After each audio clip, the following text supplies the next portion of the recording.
വ്യഭിചാരത്തിൽ പിടിക്കപ്പെട്ട ഒരു സ്ത്രീയെ നിയമങ്ങൾ പറഞ്ഞ് കൊല്ലാനുള്ള തത്രപ്പാടിലാണ് കുറേ മനുഷ്യർ.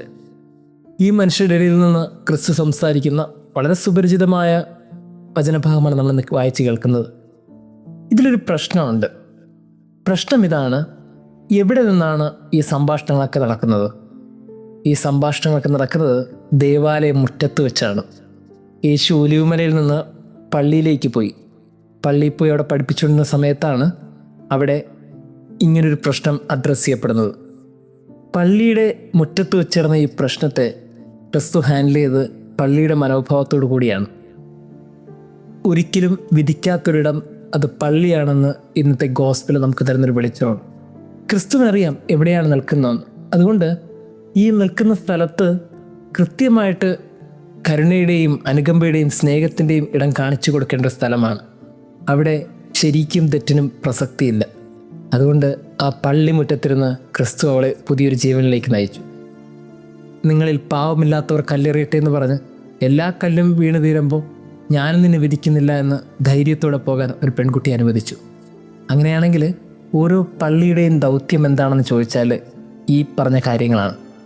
ഒത്തിരി പാപിയാണെന്ന് വിധി എഴുതപ്പെട്ട മനുഷ്യരും സമൂഹത്തിൽ മാറ്റി നിർത്തപ്പെട്ട മനുഷ്യരൊക്കെ തുല്യതയോടെ നിൽക്കാൻ ഒരിടം കൊടുക്കുക എന്നുള്ളതാണ് പള്ളിയുടെ ദൗത്യം.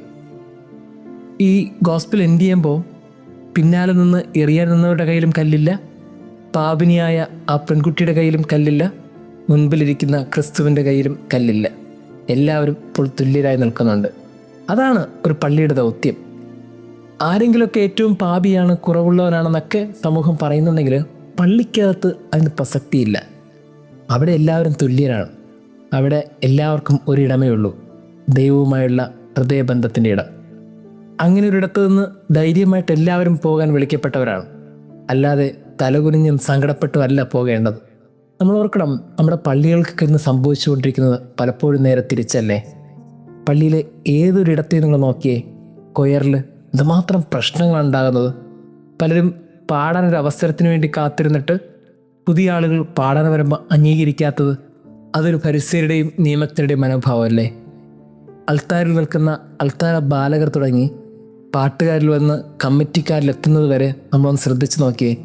എവിടെയൊക്കെയാണോ മനുഷ്യരെ താഴ്ത്തിക്കെട്ടാൻ പറ്റുമെന്നും മനുഷ്യരെ മാറ്റി നിർത്താൻ പറ്റുമെന്നൊക്കെ നമ്മൾ ചിന്തിക്കുമ്പോൾ, ആരാണ് വലുതെന്നൊക്കെ ചിന്തിക്കുമ്പോൾ അതൊന്നും പള്ളിക്ക് ചേർന്നതല്ല. പള്ളിക്ക് ചേർന്ന മനോഭാവമാണ് ക്രിസ്തു എന്ന് കാട്ടിക്കൊടുത്തത്. എല്ലാവരും തുല്യരാണ്. അവിടെ ചെറിയവനുമില്ല, വലിയവനുമില്ല, പാവപ്പെട്ടവനുമില്ല, പണക്കാരനുമില്ല, പാപിയുമില്ല, നല്ലവനുമില്ല. എല്ലാവർക്കും ക്രിസ്തു തുല്യനാകും. ധൈര്യമായിട്ട് ഇറങ്ങിപ്പോകാൻ തക്ക വിധത്തിൽ ബലം കിട്ടുന്നൊരിടം.